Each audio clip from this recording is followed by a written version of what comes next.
The old ships moved slowly through space like tired giants. Captain Jake Morrison stood on the bridge of the USS Liberty, watching the stars ahead. His ship was 200 years old. Its metal hull was scarred from countless battles. Paint was chipped and faded. The engines made strange noises that worried the crew. Behind the Liberty, 11 other ships followed in formation. They were all old too, some older than others. The USS Freedom creaked as it flew. The USS Valor had patches welded over holes in its armor. These were humanity's warships, and they looked like they belonged in a museum. "Captain, we're getting close to Kepler Station," said Lieutenant Lisa Park. She sat at the communications desk, headphones covering her ears. Her fingers moved quickly over the controls. "I'm picking up lots of alien chatter," Morrison nodded. He was a tall man with gray hair and tired eyes. He had commanded the Liberty for 15 years. "What are they saying?" Lisa's face turned red. "Sir, they're laughing at us. The Zephyrians are making jokes about our ships." Commander Tony Blake stepped forward. He was younger than Morrison, with dark hair and angry eyes. "What kind of jokes?" "They're calling us the museum fleet. They say our ships are so old they should be in a scrapyard." Lisa looked embarrassed to repeat the words. "They're broadcasting it on open channels. Everyone can hear." Morrison felt his jaw tighten. The Zephyrians were one of the most powerful alien races in the galaxy. They were tall and blue with crystal growths on their arms and heads. They thought they were better than everyone else, especially humans. "Sir, look at that," said Tony, pointing at the main screen. Kepler Station came into view. It was massive, bigger than Earth's moon. The station was made of white metal that gleamed in the starlight. Hundreds of alien ships moved around it like insects. Their ships were smooth and graceful. They glowed with blue energy. Compared to them, the human ships looked like old rusty cars. "Incoming transmission," Lisa announced. "It's Admiral Zexhai himself." The main screen flickered. A Zephyrian face appeared.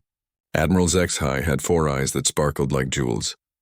His blue skin was decorated with silver patterns. He smiled, showing sharp white teeth. "Captain Morrison," Zexhai said in perfect English. His voice was smooth and mocking. "Welcome to Kepler Station. Though I must say, your ships are quite a sight. Are you sure they can make the journey home?" Morrison kept his face calm. "Admiral, we're here for the trade summit, as agreed." Zexhai laughed. The sound was like breaking glass. Of course. But perhaps you would prefer to dock at the scrapyard? I know some dealers who might give you good prices for the metal." Behind Zexhai, other Zephyrians laughed too. Morrison could hear Lisa translating more alien voices from other channels. They were all making fun of humanity's fleet. "Your ships are so primitive," Zexhai continued. "Still using chemical rockets? Still firing solid projectiles? How quaint. It's like watching cavemen try to fight with sticks." Tony's hands formed fists. Morrison put a hand on his shoulder to keep him calm. "We may be old-fashioned," Morrison said, "but we get the job done." "Oh, I'm sure you do," Zexhai replied, "in your own slow, backward way. Tell me, do you still use paper maps to navigate? Do you light fires for warmth?" More laughter came from the alien frequencies. Lisa looked upset. "Sir, they're broadcasting this across 17 star systems. The whole galaxy is watching."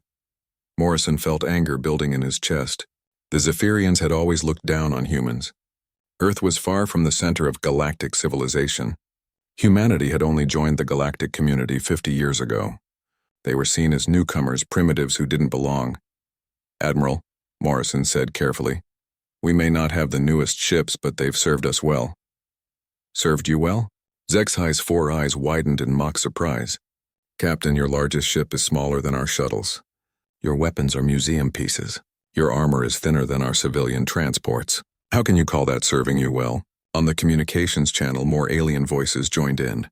The insectoid hive clusters clicked their amusement. The gaseous nebula mines pulsed with what Lisa translated as laughter. Even the quiet core world sent mocking messages. "Look at them," Zexhai gestured to someone off-screen. 12 ships that should have been scrapped decades ago. "The humans are so poor they can't afford proper vessels. Or perhaps they're so primitive they don't understand real technology." Morrison watched his crew. Lisa looked hurt and embarrassed. Tony was furious, his face red with anger. The other bridge officers stared at their controls, trying to ignore the insults. "Sir," Lisa whispered, "should I cut the transmission?" "No," Morrison said quietly. "Let them talk." Zexhai was enjoying himself now. "Perhaps we should offer to escort you, Captain. Make sure your ancient ships don't break down before you reach port. Though I wonder if your engines will last that long. We appreciate the concern, Morrison replied, his voice steady. Concern? Oh no, Captain. This is entertainment. The whole galaxy is watching the primitive humans and their relic fleet. Your ships are so outdated, they're practically archaeological artifacts. More laughter filled the communication channels. Morrison could see that his crew was getting angry. These were good people who had served with honor.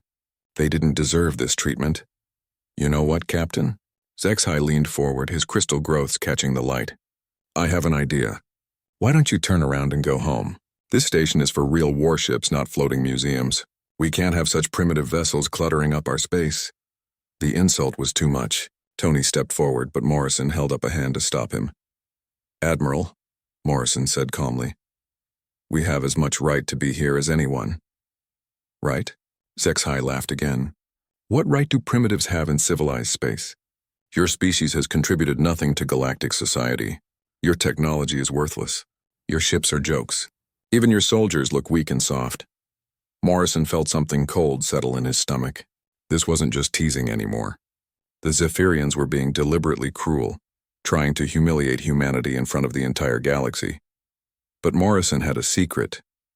Deep in the Liberty's hull, in sections that hadn't been opened for decades, lay technology that would make Zexhai's words taste like ashes.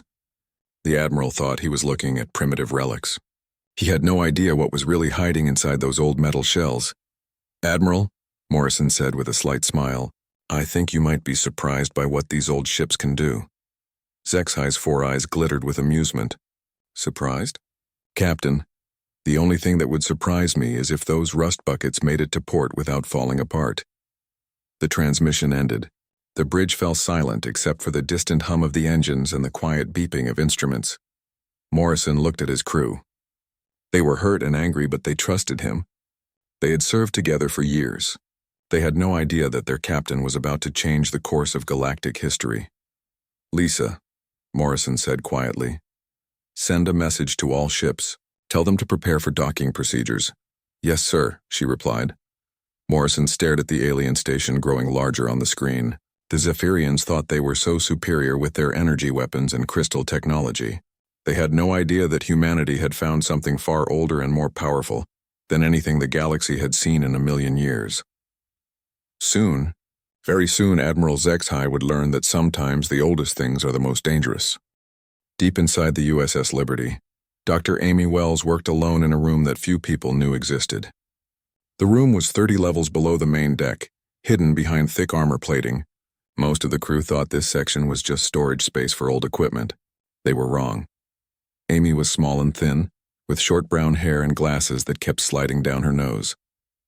She had been working in this secret laboratory for 15 years. Her hands moved carefully over strange devices that glowed with soft blue light. These were not human machines. The devices were older than human civilization. They came from a race called the Architects, beings who had ruled the galaxy long before any of the current alien species existed. Amy was one of only 12 people in the entire human fleet who knew the truth about what they had found. She remembered the day Commander Ben Carter had discovered the Architect ship. That was 23 years ago. Ben was a young officer then, leading a patrol through the Void Nebula. It was a dangerous place where space itself seemed twisted and dark. Most ships avoided it completely. Ben's patrol had picked up a strange signal deep in the nebula. When they investigated, they found something impossible. A ship floated in the darkness, bigger than anything humans had ever built. It was made of black metal that seemed to absorb light. Strange symbols covered its hull, symbols that hurt to look at directly. The ship was dead.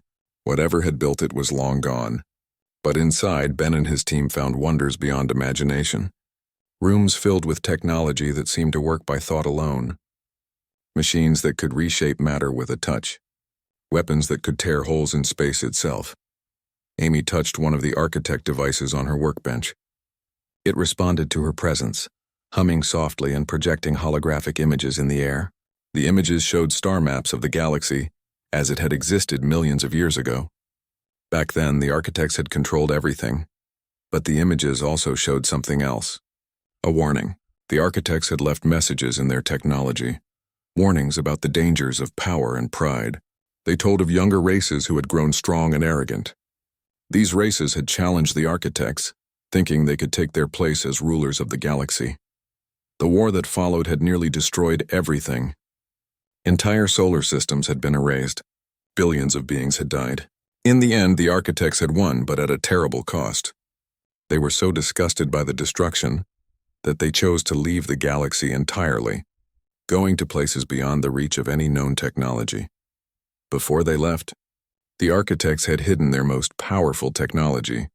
They sealed it away, waiting for a race worthy enough to inherit it. The technology would test anyone who found it. If they were greedy or cruel, it would destroy them. But if they proved worthy, it would make them the new guardians of the galaxy. Amy had spent years learning to communicate with the architect machines. It was not easy. The technology was alive in ways that human science could not explain. It learned from whoever used it, adapting and growing stronger with each interaction. Slowly, carefully, Amy and her team had begun integrating architect technology into the human fleet. They started with the oldest ships, the ones that people thought were obsolete. It was the perfect disguise.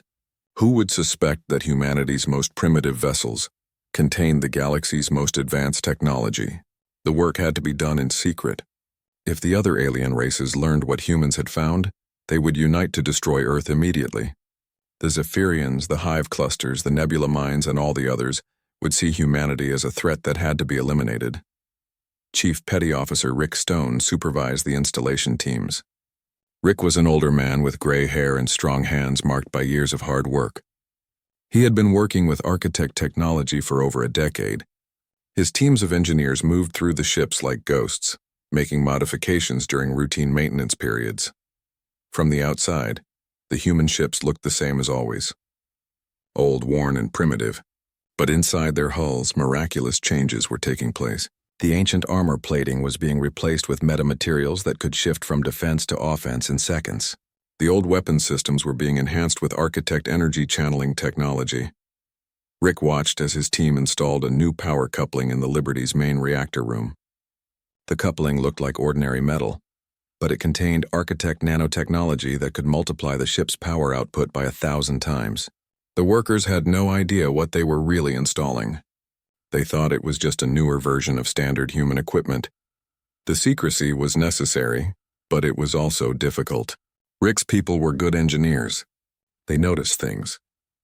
Some of them had started asking questions about why the old ships were getting so much attention, while the newer vessels were ignored. "Sir," one of the engineers had asked Rick last week, "why are we putting so much effort into these museum pieces? Wouldn't our time be better spent upgrading the modern ships?" Rick had to lie to his own people. "Orders from the top," he had said. "They want to keep the old girls running as long as possible." Sentimental value, but Rick knew the real reason. The architect technology bonded better with older vessels. Something about the metal that had been aged by time and stress in space made it more compatible with the alien machines. The newer ships, for all their advanced human technology, could not support the full integration that was possible with the ancient hulls. Amy finished her work for the day and sealed the laboratory. As she walked through the Liberty's corridors, she passed crew members who had no idea they were living inside one of the most powerful weapons ever created. The ship looked the same as it had for decades, but now it contained enough firepower to destroy entire fleets. She thought about the aliens who were mocking humanity's primitive fleet. Admiral Zexhai and his kind saw old metal and outdated weapons. They had no idea they were looking at vessels that contained technology from the galaxy's former masters. The architect devices had shown Amy visions of what was coming. The current alien races were following the same path that had led to the Great War millions of years ago. They were becoming arrogant and cruel. They thought their technology made them superior to everyone else. Soon, Amy knew, humanity would have to make a choice. They could continue hiding, letting the aliens treat them as primitives, or they could reveal the truth and claim their place as the architect's chosen successors. Amy reached her regular quarters and sat down at her desk. She opened her personal log and began typing her daily report. Only 11 other people would ever read it, but those 11 people would help decide the future of the galaxy. "Integration continues on schedule," she wrote. "All 12 ships now have basic architect systems online. We could activate emergency protocols at any time. The technology is eager to be used.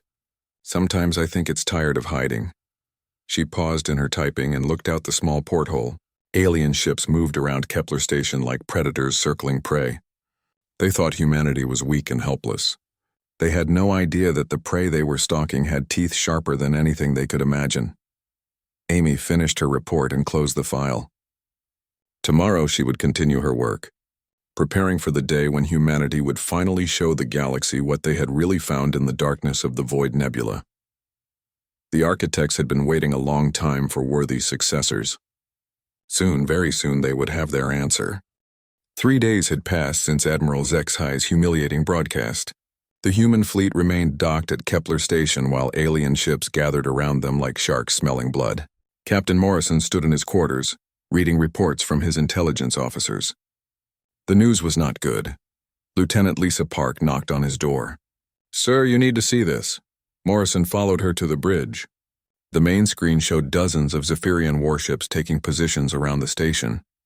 Their sleek blue hulls gleamed with energy weapons. Each ship was 3 times larger than the Liberty. "How many?" Morrison asked. 200 ships and counting, replied Commander Tony Blake. His face was grim. "They're calling it the largest fleet assembly in Zephyrian history." On the communication channels, alien voices buzzed with excitement. Lisa translated the messages as they came in. "They're saying Admiral Zexhi plans to make an example of humanity. He wants to destroy our ships in front of the whole galaxy." Morrison felt his stomach tighten. He had hoped the aliens would be content with their mockery. But Zexhi wanted more than words.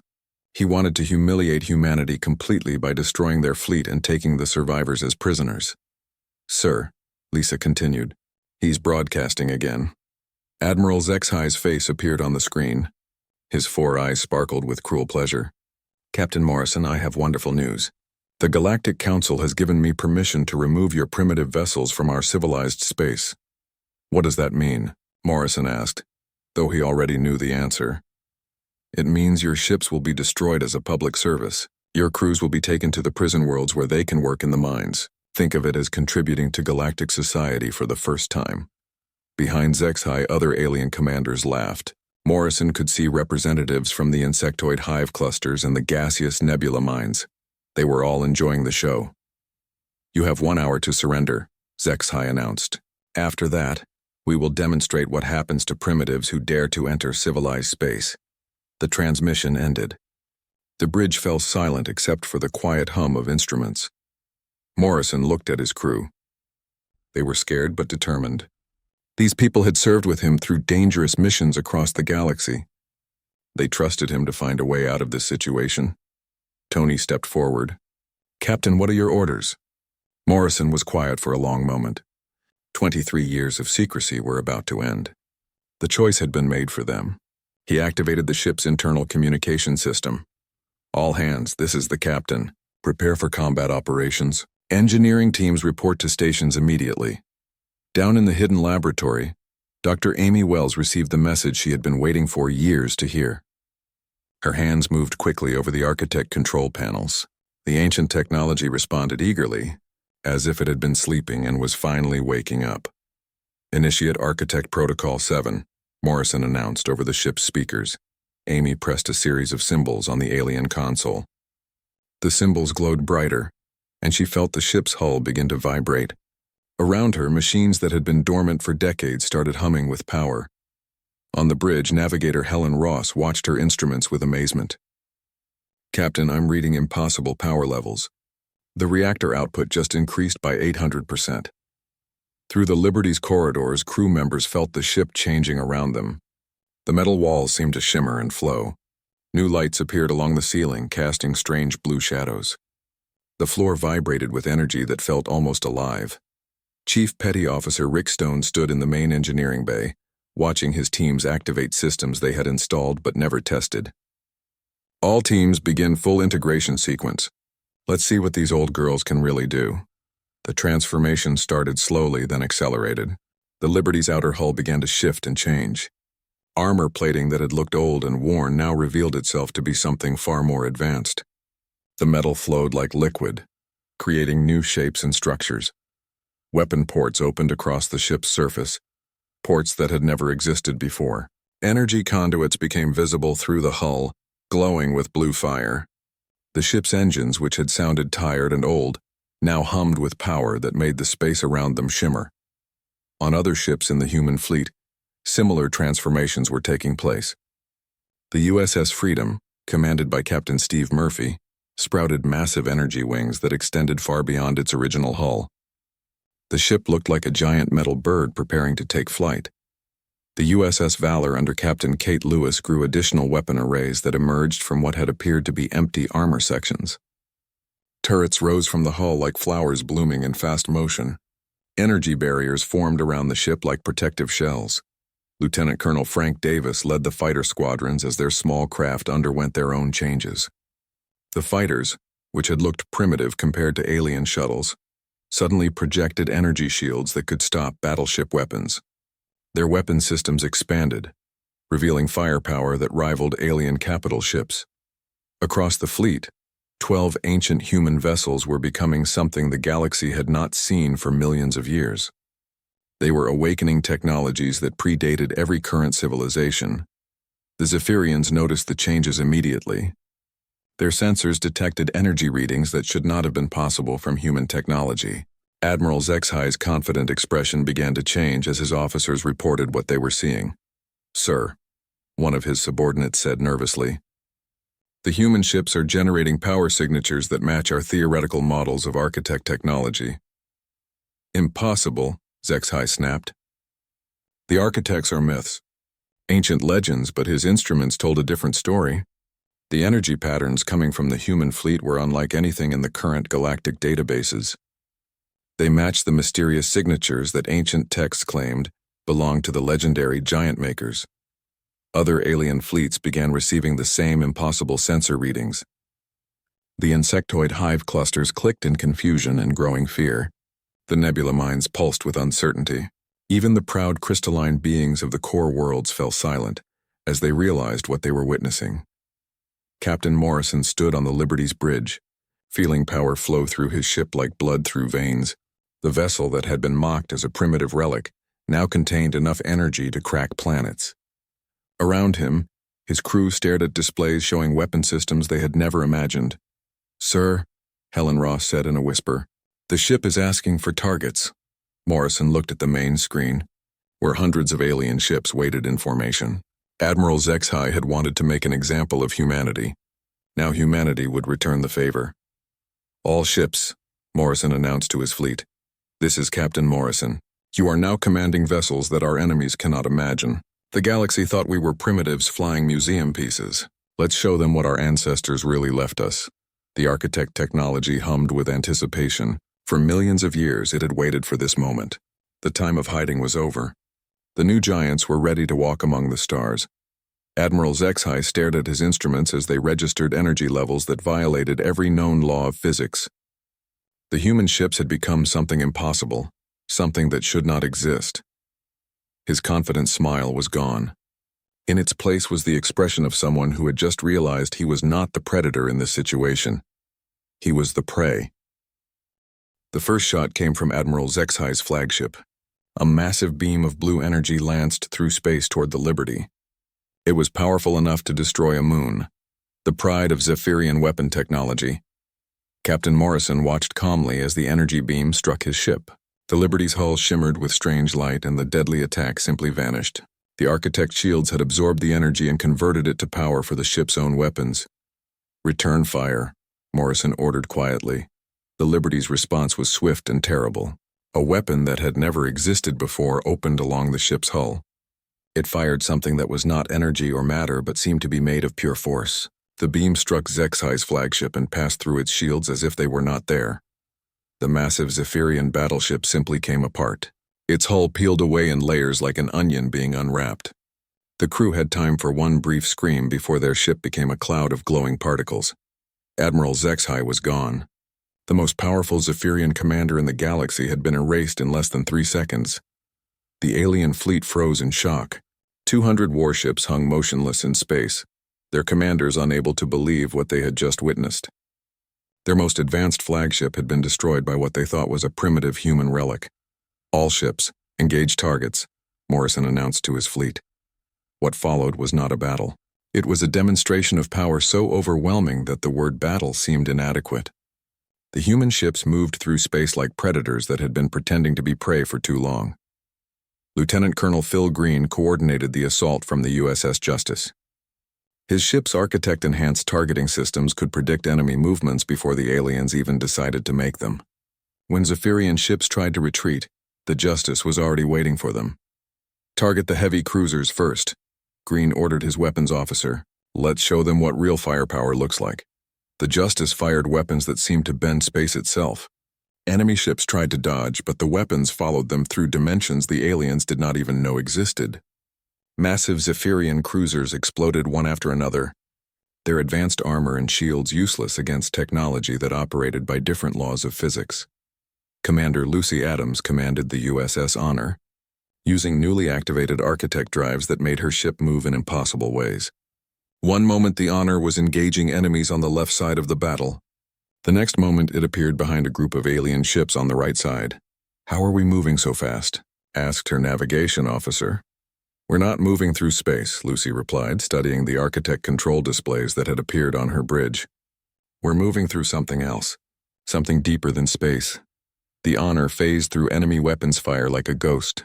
Alien commanders watched in terror as the human ship became solid just long enough to destroy their vessels, then faded back into whatever strange dimension it was using for travel.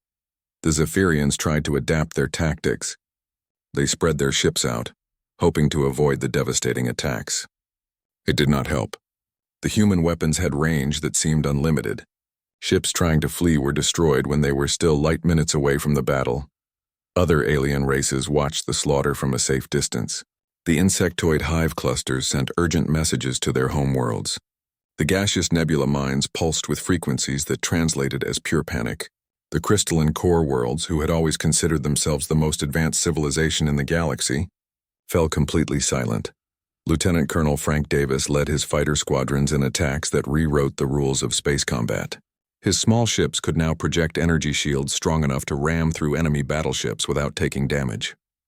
Their weapons could punch holes through armor that had been designed to stop planet-killing missiles. "Stay together," Davis ordered his pilots. "These new systems are powerful, but we're still learning how to use them." One of his pilots, Lieutenant Mark Johnson, whooped with excitement as his fighter tore through the hull of a Zephyrian destroyer. "Sir, I just flew through a ship." "The armor couldn't even slow me down." "Control yourself, Johnson," Davis replied, but he was smiling. His fighters were performing feats that would have been impossible even in his wildest dreams. The alien commanders tried desperately to coordinate their defense. They called for reinforcements from across the galaxy.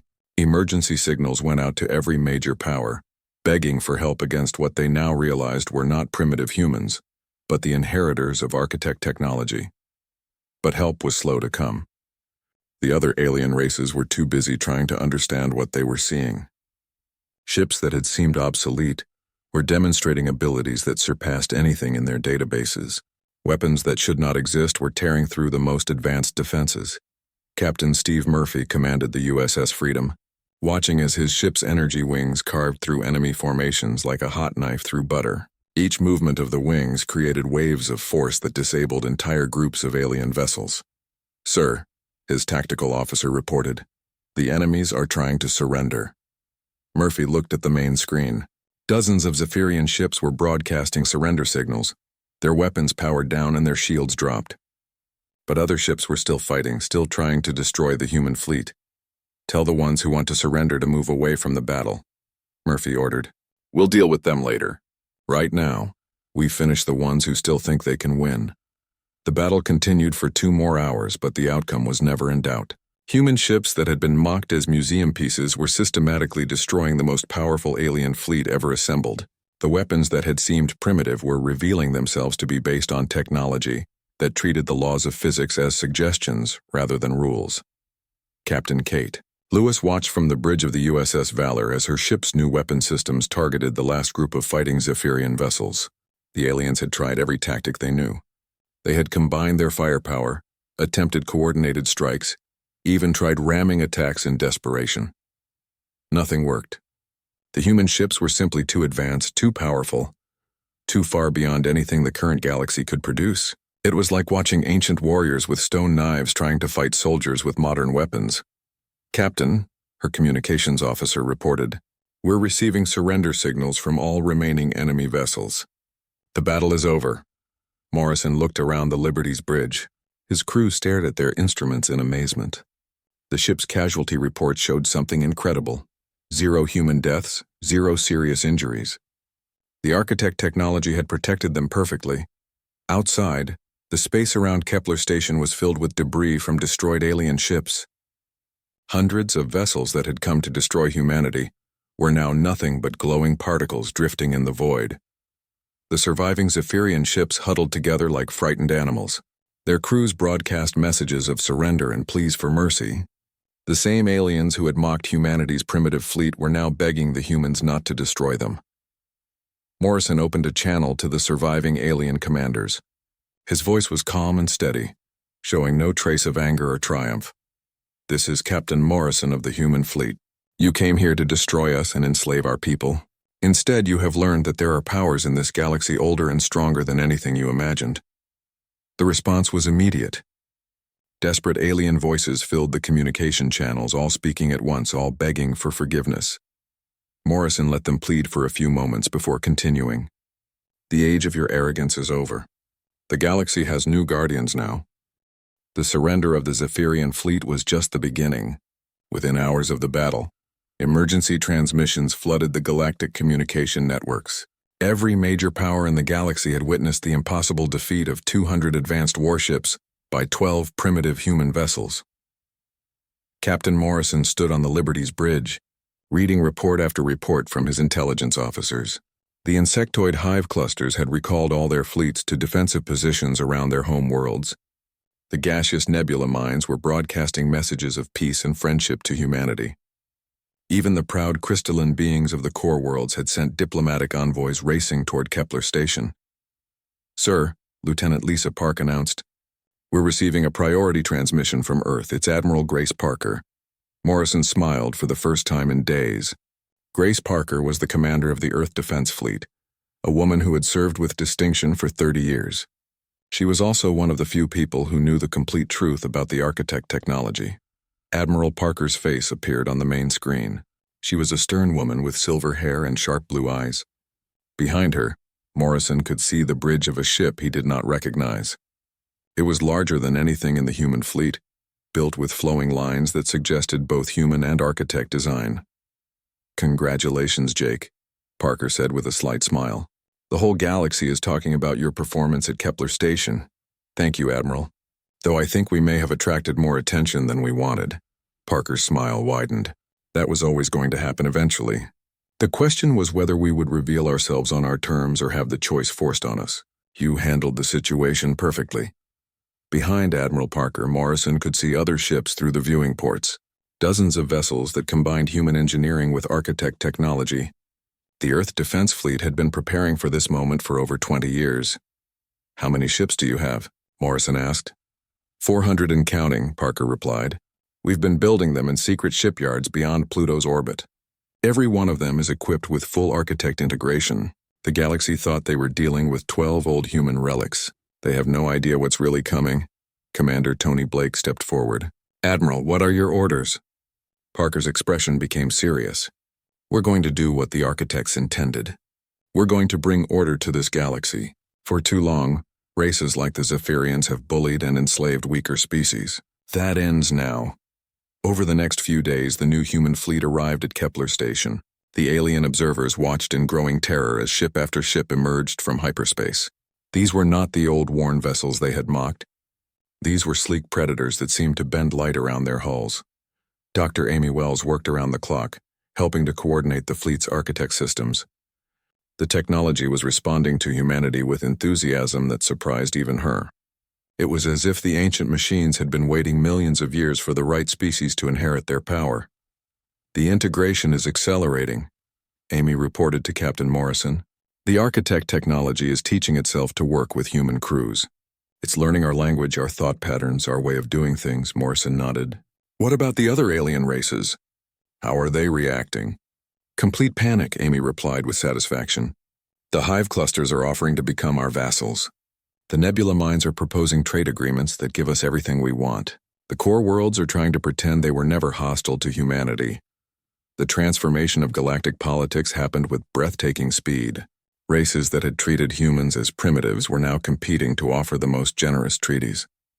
Species that had never acknowledged Earth's existence were sending ambassadors with gifts and promises of eternal friendship. The Zephyrian Confederation was the first to formally surrender. Their new leader, Admiral Kexeral, arrived at Kepler Station with a fleet of transport ships loaded with tribute. Gold, rare metals, advanced technology, and cultural artifacts filled the cargo holds. Morrison received the Zephyrian delegation in the Liberty's main conference room. The aliens who entered were very different from the arrogant beings who had mocked humanity just days before. They kept their heads down and their voices quiet. Their crystal growths, which had sparkled with pride, now seemed dull and lifeless. "Captain Morrison," Admiral Kexeral said in a trembling voice, "the Zephyrian Confederation formally requests terms of surrender. We place ourselves under human protection and guidance." "What happened to Admiral Zexai's attitude?" Morrison asked calmly. Kexeral flinched. "Admiral Zexai was mistaken about human capabilities. We humbly ask for forgiveness and the chance to serve the new galactic order." Similar scenes played out across the galaxy. The insectoid hive clusters sent their queen mothers to negotiate protection agreements. The Nebula Minds offered to share their most advanced scientific discoveries. Even the mysterious beings from the galaxy's outer rim sent messages of respect and submission. Chief Petty Officer Rick Stone supervised the establishment of human bases on former alien worlds. The Zephyrians had offered their most valuable planets as tribute, begging humanity to accept them as proof of their loyalty. "It's amazing," Rick told his engineering teams as they set up the first human colony on New Zephyr, a world that had been the aliens' second capital. 6 months ago, these people wouldn't let us dock at their stations. Now they're giving us entire planets. Lieutenant Colonel Frank Davis led the security forces that took control of key strategic points throughout Zephyrian space. His fighters, now revealed as the most advanced spacecraft in the galaxy, patrolled systems that had once been forbidden to human ships. The speed of humanity's rise amazed even their own people. Within 3 months of the battle at Kepler Station, human ships patrolled half the galaxy. Former enemies competed to serve the new galactic authority. Trade routes that had been closed to humanity for decades were now operated by human corporations. Captain Steve Murphy established the first human trading post in hive cluster space. The insectoid beings who had once clicked with amusement at human primitiveness now served human merchants with eager devotion. "They're terrified of us," Murphy reported to Admiral Parker. "They keep asking if we're planning to extinct their species like the architects supposedly did to their predecessors." Parker smiled grimly. "Let them wonder. Fear will keep them honest better than any treaty." Dr. Amy Wells published her research on architect technology, revealing to the galaxy the true history of their former masters. The architects had not been conquerors or destroyers. They had been teachers trying to guide younger races toward wisdom and peace. But the younger races had been too proud, too aggressive, too certain of their own superiority. They had forced the architects to leave, taking their knowledge with them. Now the architects had returned through their chosen successors, and this time there would be no mercy for those who chose violence over wisdom. The galaxy that had once mocked humanity's relic fleet now trembled before the new architects. Human ships patrolled ancient trade routes, enforcing laws that protected the weak and punished the aggressive. Species that had spent centuries fighting each other were forced to make peace under human oversight. Captain Morrison stood in his quarters aboard the Liberty, looking out at the stars. The old ship had been transformed into something beyond imagination, but it was still home. Outside his window, he could see human ships moving through space with purpose and authority. A soft chime indicated an incoming message. Admiral Parker's face appeared on his personal screen. "Jake, I have your new assignment. The Galactic Council has formally recognized the Human Galactic Authority as the dominant power in this region of space. They're asking us to mediate a dispute between the rim worlds and the central systems." Morrison nodded. "More species learning to respect the new order?" "Something like that. The rim worlds discovered some ancient ruins that might contain more architect technology. The central systems want to claim them. Both sides are asking us to decide who gets what." Morrison smiled. "I suppose we'll have to teach them about sharing." Outside his window, the stars seemed brighter than before. Humanity had inherited a galaxy, and with it came the responsibility to be better guardians than those who had come before. The giants walked among the stars once more, and this time, they would not be driven away by the pride and aggression of lesser beings. The age of human dominance had begun, and it would last as long as humanity remained worthy of the trust the architects had placed in them. In the depths of space, ancient machines hummed with satisfaction.